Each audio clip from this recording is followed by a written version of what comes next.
Stan with Willoway. We're April 2nd. We're at 106 growing degree days. Larch case bear is at 128, coming up on the radar.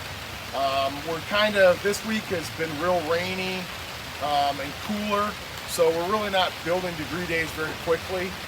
We had some last week we had some temperatures in the upper to mid 20s. We're really kind of still doing protection of plant material, but a couple things have changed. One of them is our cherry houses. We talked about this in a previous video about having the bunker plastic over this and our way we try to hold these cherries back. And as you can see, if you drive around the landscape in Ohio here, you see cherries are in full bloom. These are snow phazams, and I see them out in the landscape and they're in basically peak bloom right now. As you can see with ours, because we were able to hold them back, we're just starting to get the buds to appear. So these are really nice shape, ready to ship, get you a lot of color on your yard. People thinking about it when they're driving around, seeing them in the landscape, wondering what it is. This might be a plant to consider.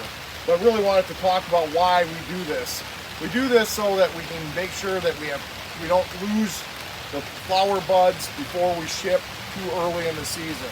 With that cold weather last week, if these would have been out, we would have potentially lost some of the buds and then kind of lost the flowering for it. So we think it's a really worthwhile effort to put that bunker plastic on and manage the temperature inside these houses and try to really keep them cold. So we shut them up during the day when it's warmer, and then we open them up at night and let that cold air come in and kind of act like a refrigerator a little bit in here. Back to degree days. One of the indicator plants right now would be at 116 degree days is Norway maple in bloom. So we'll start to see some of that. We've got magnolia, saucer magnolia would bloom at like 122 degree days. That's a really good indicator plant as well. We're just starting to get into the insects.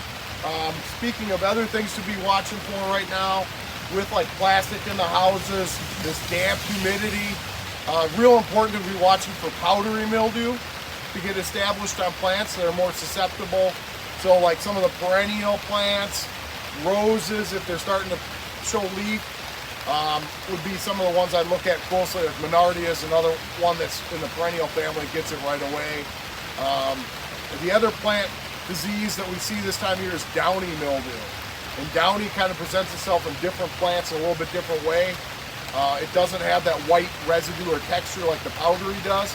It more looks like a leaf spot or blotch, usually on the upper surface of the leaf. You'll see it in Rudbeckia. You'll see it in, you can get it in roses are pretty susceptible.